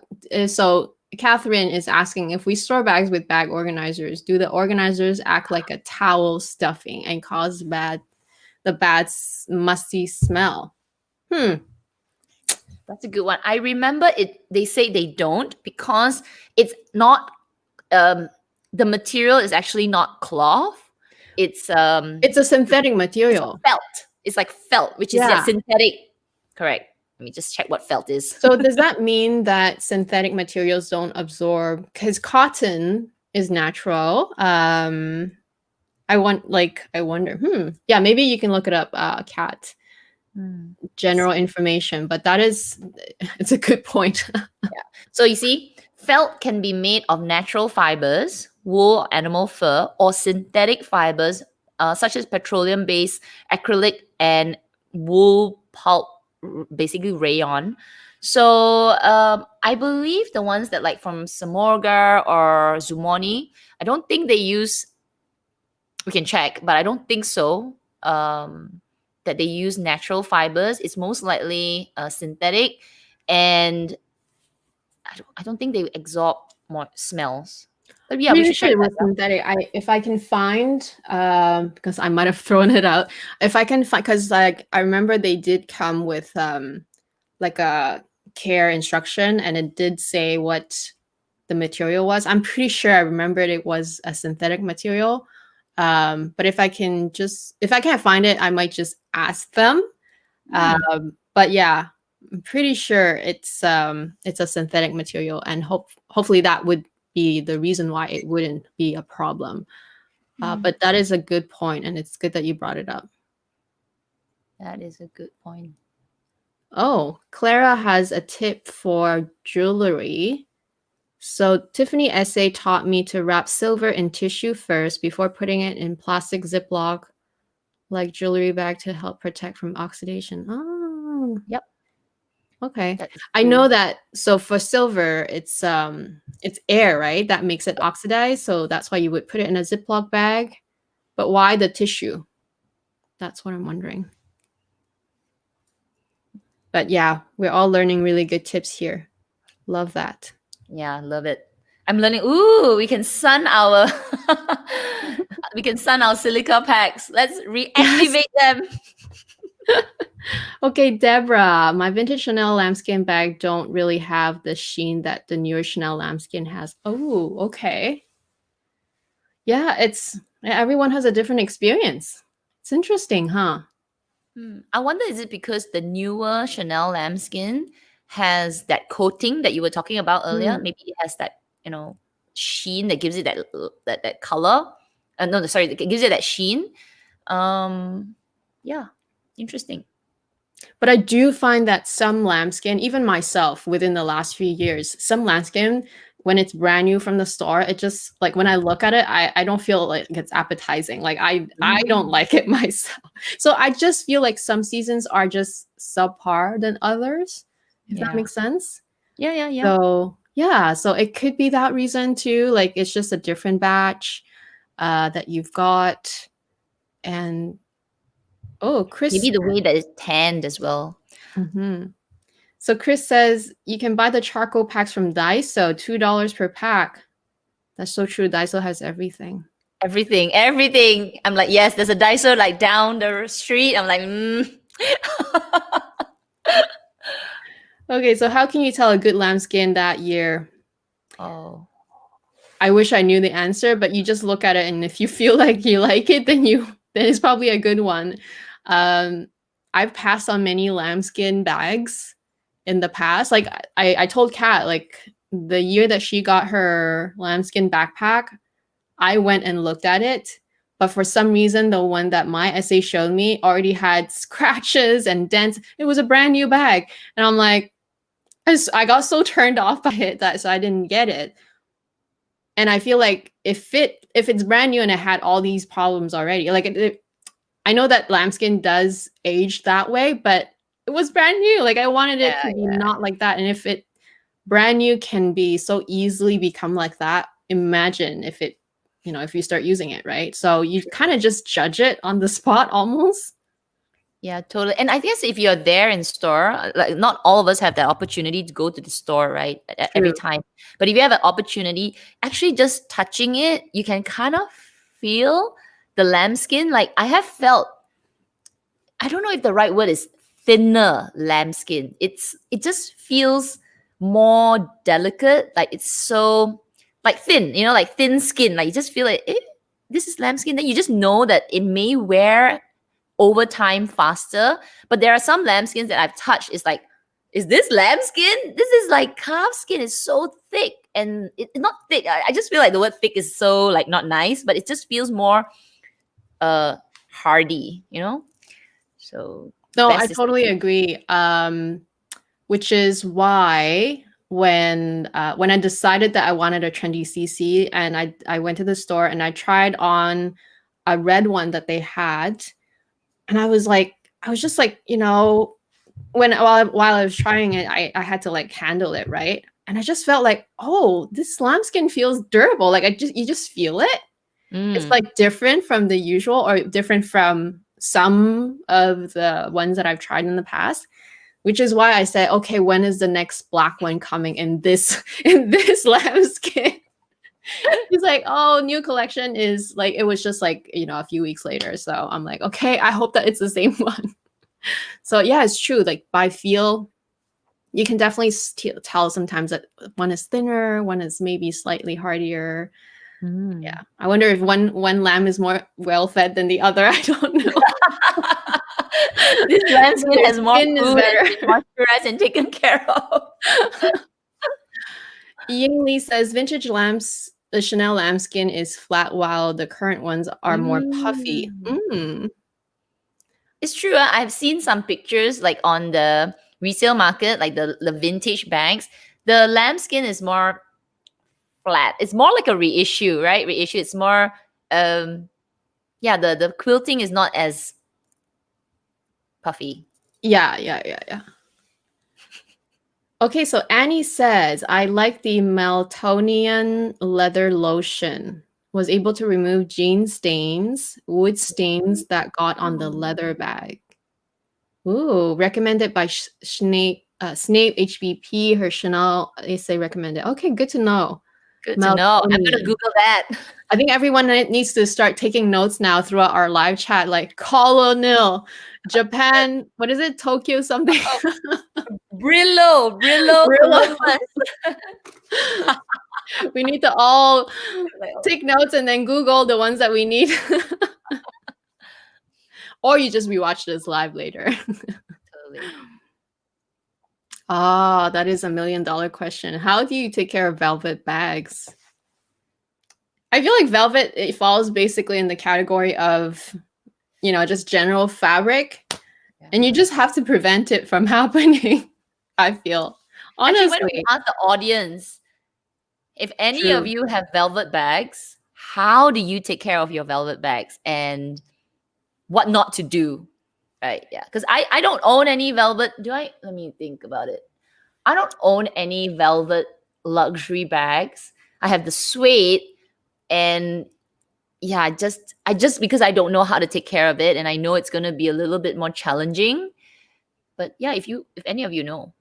Well, I did own the I owned it for maybe, I said at least a year or two. The oh my gosh, the Gucci Marmont in the mini size. So I owned it in the black velvet.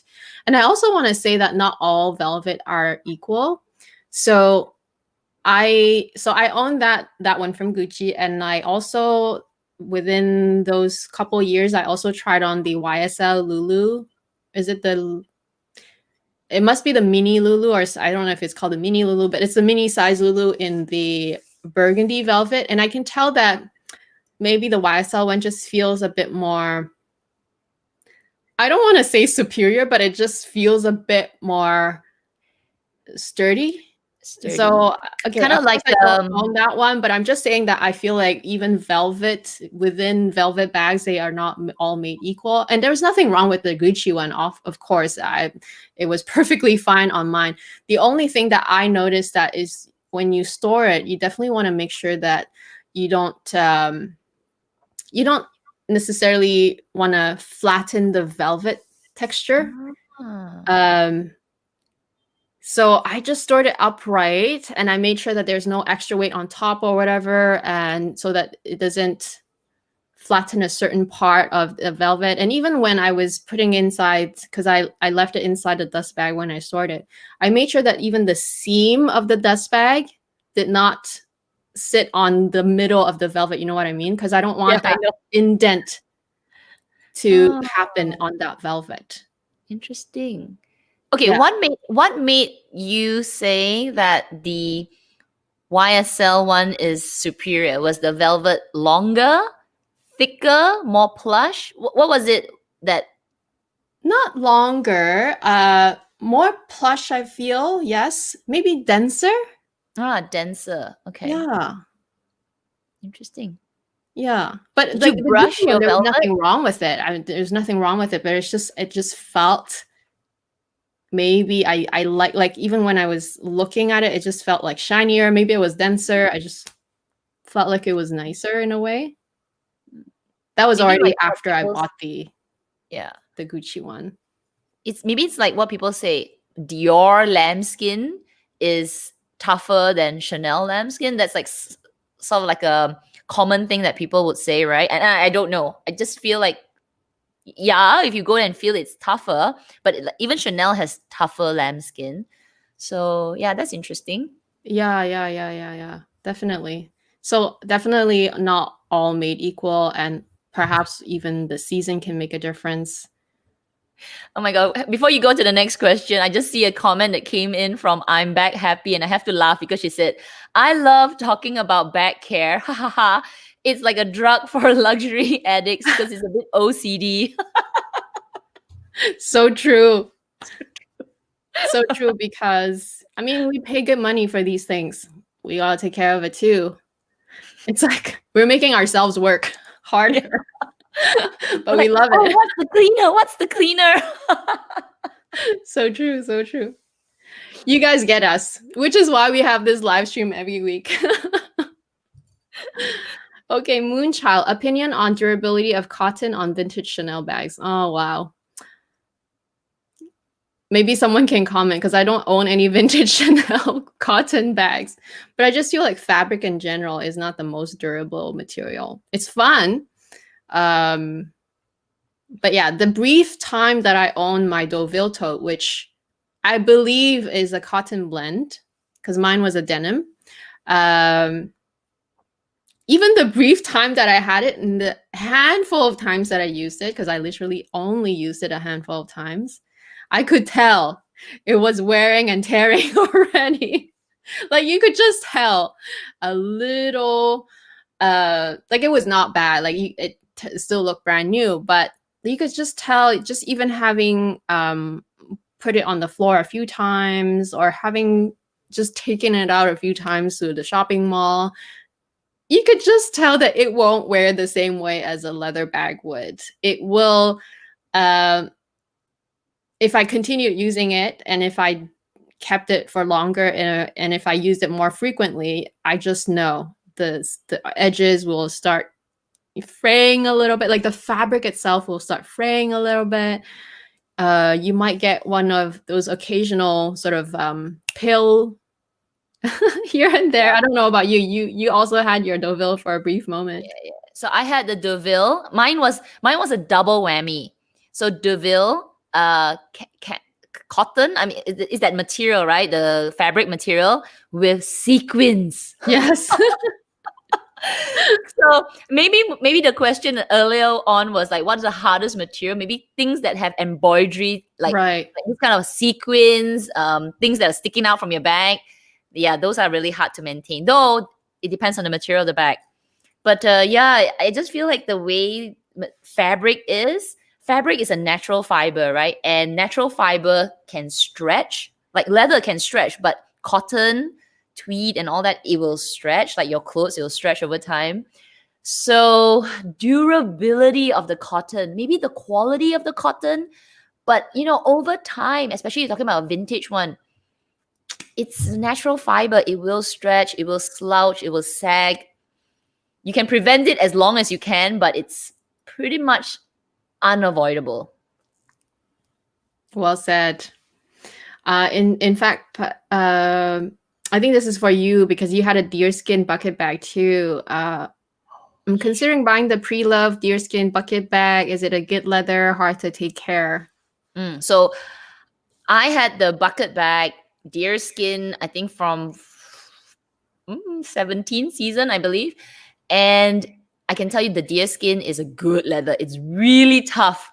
It's an interesting leather. It's almost, I want to say almost spongy, because if you touch it, it's got a bit of tension in the leather. So when you kind of like press and pull the leather, it's almost like it can retract. So it's like spongy a little bit. Interesting and not hard to take care of. But why I sold that bag was two things. The way it was constructed, the top handle, it was connected to a little small tab at the side.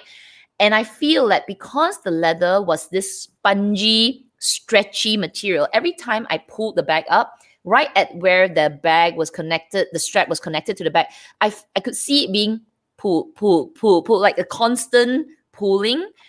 And I think after about a year of using it, and the bag was a pretty big bag, I found that part stretched quite a bit.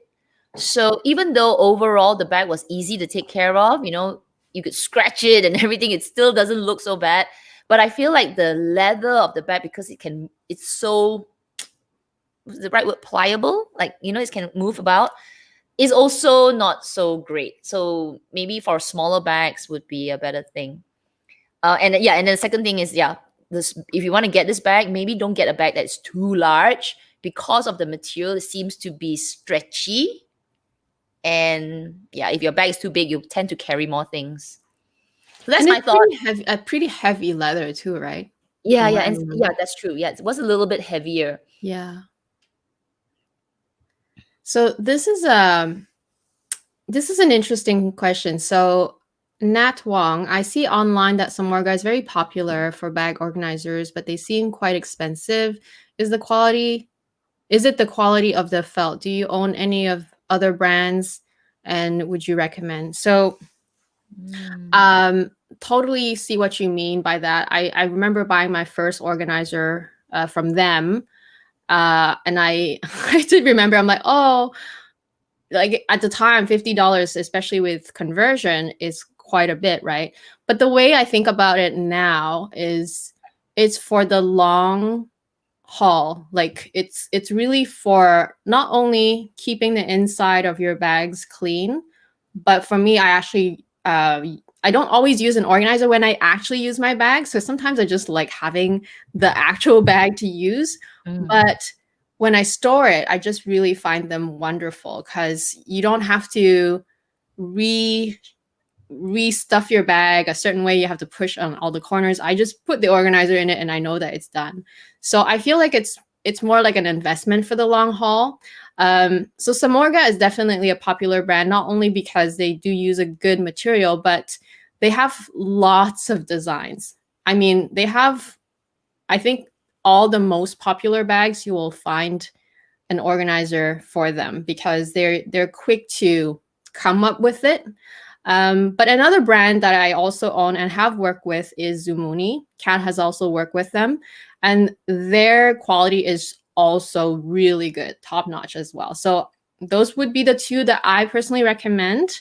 I know people who have Hermès bag recommend 7 Rue Paradis. I've never owned those, but I hear good things about them, like only good things about them, because they use the Alcantara microfiber, which, you know, obviously Alcantara is a really good material, because that's what if I don't know if it's exactly the same, but that would be the microfiber lining inside LV bags. So that would be the materials used, or similar material used on those organizers. So those 3 companies are pretty much the only organizers that I would personally get if I were to get any for my bags.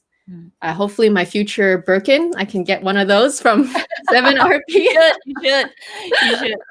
I have bought Samorga and Zumoni as well. Yeah, so Samorga was my first brand, and I bought it when the time where I think they still haven't fixed their shipping. So the shipping takes forever, but now it's so much faster. And yeah, the quality is good. And I think over time, even they have improved their felt. So it's thick, and it's, you know, it really keeps the shape of the bag. Zumoni is also good. I actually bought one recently just from a local Singapore supplier. I was actually hoping to save some money, and they were using felt, but I can tell you when I received it, yes, it serves the purpose to protect my bag from potential stains, as if that's my purpose, not really to keep my bag as a structured bag. I can tell you that the felt that was used by this local supplier is so inferior. It is so thin. It will definitely not hold the shape of the bag. So there is a quality difference. But if your purpose for your bag organizer is mainly for protection rather than structure, then any felt is okay, right? We just basically like keeping your bag in little bags, small bags is the same. But for structure, definitely these few brands are definitely superior. Yeah, they really are the top notch. And plus they're custom too. So they're custom to the exact measurements inside your bag. I feel like I have owned other ones, but because they're not custom to that particular bag design, it's just missing a little, you know, it's missing by that inch or two, and it just doesn't feel the same while you're using it. And also you can't really use it for storage since it doesn't fit exactly inside. And Kat said it perfectly, like the material of the felt makes a huge difference. Definitely. Okay, I think Shanna is just confirming that charcoal does remove smell. Awesome. Big silica gel. We love silica gel. Yeah. Okay, Maria, if a cleaner is used on an Hermès bag and damages it, or if it bag is sent to bag spa at another company, Hermès will not accept the bag for spa. Okay, right. You might void the lifetime Hermès warranty. That is definitely a good reminder. Good reminder, which is why I said be really careful what you clean your bag with, because that's what happened with one of my other bags, my Chanel bag that has a dent, my camera case that has a dent. The first thing that the Chanel, even for Chanel, so the first thing that the Chanel essay asked me is, did I clean the bag myself? And I had no idea why they asked this question. And I said, no, I just used my little cloth.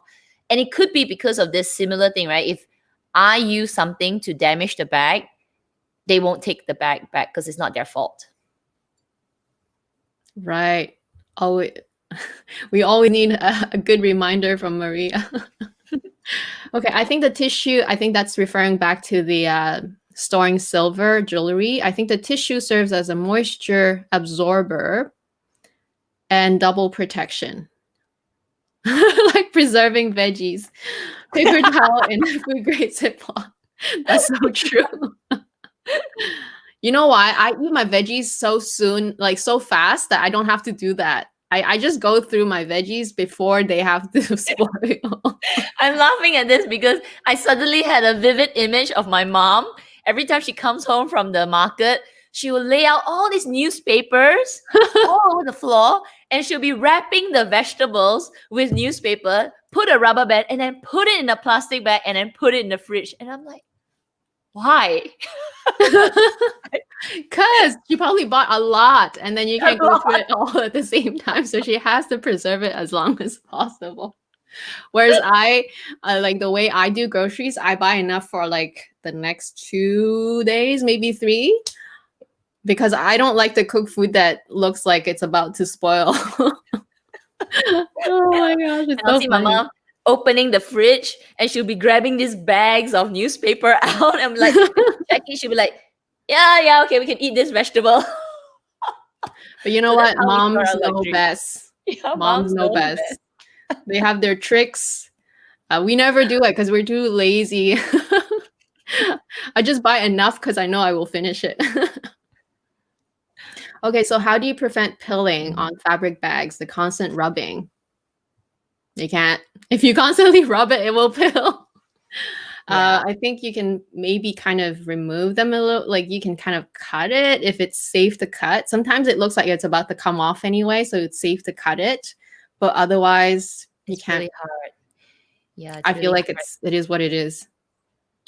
No, my garden party tote, which I had in the size 36, outside is the Nagonda or country leather, the type of leather, but the interior is the fabric. And it's a really good quality fabric that Hermes uses to line the garden party totes. But because I was constantly putting my things inside my laptop, so it's constantly rubbing against the material of the interior. Yeah, it started to peel. It started to, not fray, but it started to get fluffy. And yeah, it was really hard to protect.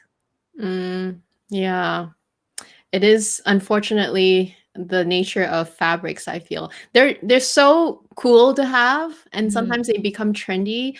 But yeah, they will never wear the same way as leather would. Just think of a fabric sofa versus a leather sofa.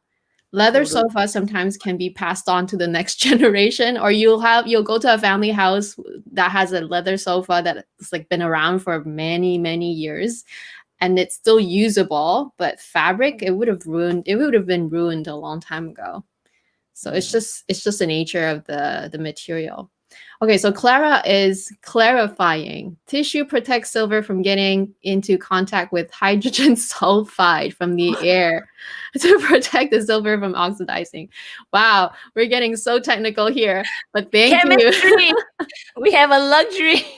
We have a chemistry lesson in our luxury live show. It is so awesome. Okay, Maria, how to care for canvas cloth material like Fendi Zucca or Gucci uncoated canvas? I sprayed the fabric with protector on my cloth bags before use, and they will wear well, although I try not to use them as much.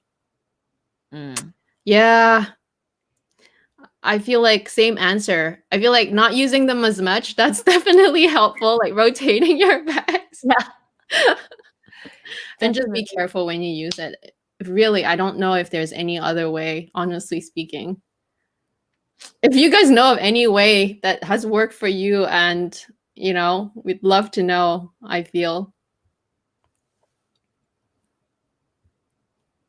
Hermes comes with a lifetime warranty. They will spa, repair, provided another company has not handled the bag. They reserve the right to not accept the bag if damaged by cleaning product. That's true. That's the risk. Okay, I've never run into this problem. So will Samorga or Zumuni insert color transfer? I've never had this problem. Yeah, I've never, but I have thought about it, which is why when I have a light colored interior, I would I would actually buy a light colored insert. Yeah. So the one that I was recently purchased, which is for my, suddenly I forgot the name of the bag, my cans bag, the one that's like a tin can. So the interior of that bag is cream. It's like this kind of cream color, which is such a bad color interior to get. So I recently purchased a bag organizer from just a local brand, and I got it in the same color because I wanted mainly to protect the bag from stains. So if I got like a black color in like a bag organizer, I would be worried about color transfer from the bag organizer. But no, I haven't had an issue with that. Yeah, me neither. But just like what Kat was saying, I do the same. And plus, it kind of makes sense because the design that it comes with your bag, like for example, my Chanel 19, the inside is red. Then I want to see a red lining anyway inside, so I just went with a red color or a burgundy color insert because it just matches more anyway. And like I said, we don't know if there's going to be any color transfer. That has never happened to me, but even if it did, then it's still the same color. I feel like you're safe that way.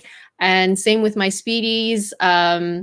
Like my monogram Speedy, it's kind of like a beige brown color inside, right? So I just buy a nude beige color insert for that one too. So I feel like if you do that, you're pretty much safe.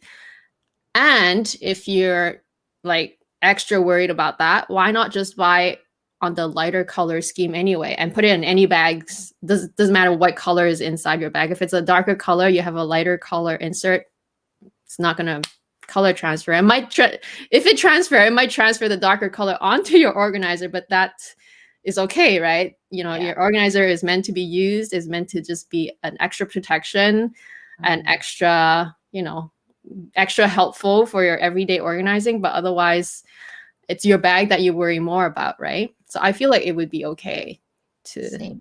I have a few Samorga organizers. I have like two or three Zamoni organizers. So for the Samorga ones, I have some dark color ones like red, like bright fire engine red color, and I put it with my lighter bags. Sorry, lighter lining bags. I haven't had any issue.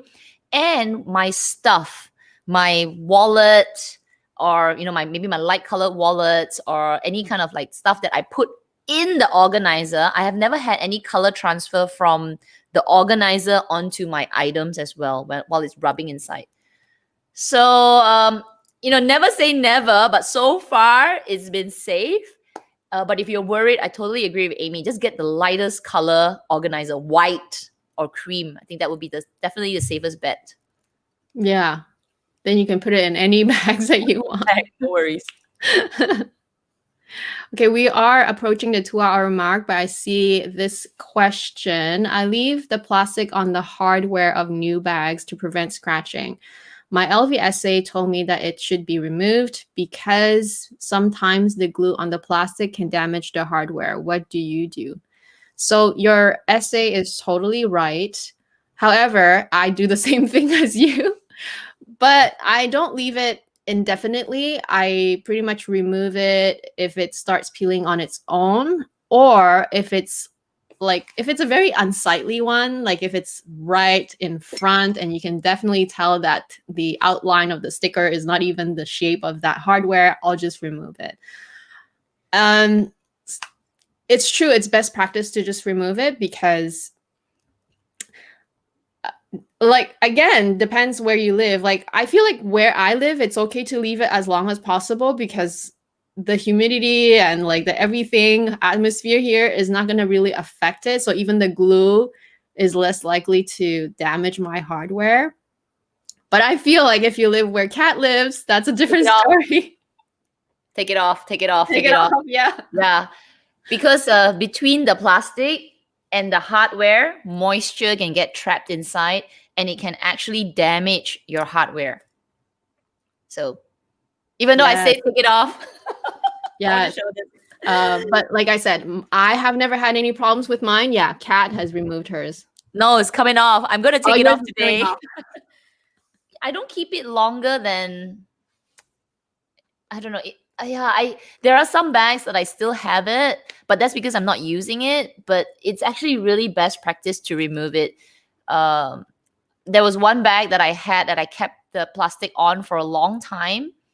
And when I peeled it off, it actually took off the top layer of the hardware. I had to get that hardware repaired because moisture. Yeah, I know, like, Wow, that has never happened to me. But which is what I said. privileged to live here with like perfect weather for my bags. Don't have to like worry about it.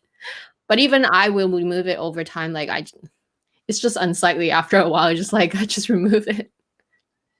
Totally. I think that was the last question. Let me see if there's any. Oh, actually, there's kind of a last one.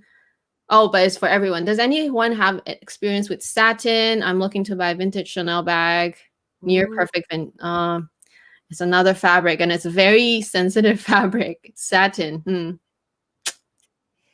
I think the bag that you wanted was also satin, right? Your pearl, the pearl bag, the one with a lot of pearls on it. Was that the material? Oh, Was yes, satin? yes. So it's pearl embellished on, I think it's on a satin material. You're right. Yeah, and I know the people that have owned that bag don't use the bag very often. It's like a special occasion bag. It's a limited edition. Just it's one of those bags that you take out once in a while. You're not just using it like a leather bag. Correct. Not a satin bag, but this year bought a tweed bag, the mini size flap from Chanel. And I'm being very precious about it. Not only am I not using it because of COVID, but even if I did use it, it's going to be a once in a while bag because it's a fabric bag. I mean, if you use it as an everyday bag, it will wear as an everyday bag. And because it's fabric, it's just going to get all those pills, maybe color transfer if you're not careful, all those things. Yeah. So it's just the nature of the material. Not all materials are made equal. Some you can kind of be a bit more carefree. So definitely most caviar, you can be more carefree. The distressed calf skin, the grain calf skin from LV, the coated canvas from LV, even patent leather to an extent, as long as you're not near any newspaper, those type of things. Yeah. But otherwise, everything else you got to be a bit more careful, I feel. Yeah. But we shouldn't dissuade you from buying it. If you love it, just go get it. Just be careful. That's all. Like anything, actually, even if you buy jewelry, just be careful, right? You're gonna be knocking it everywhere. Yeah, it's true, especially jewelry. Like last time I was wearing those big CC ones, and I noticed after wearing them as I was cleaning, because it was touching my face, like this area, and I have I have facial moisturizer and maybe a bit of the tinted moisturizer in here too. You can tell it's on the it's on the earrings. So you have to remove it. You have to buff it out before you store it. As in anything, you have to be careful. You always have to clean it, always have to sort of maintain it. And the more you do that, the more you get into the habit of doing that, the more your bags will look newer, longer. It'll still wear, like I said at the beginning. Wear and tear still happens. It's just going to prolong that process for you. Longevity. Yeah. Well, I think that is it for today. Thank you all so much for joining us. So same time, same day next week on Kat's channel. And yeah, I think Kat's going to also reveal the votes. Make sure that you vote.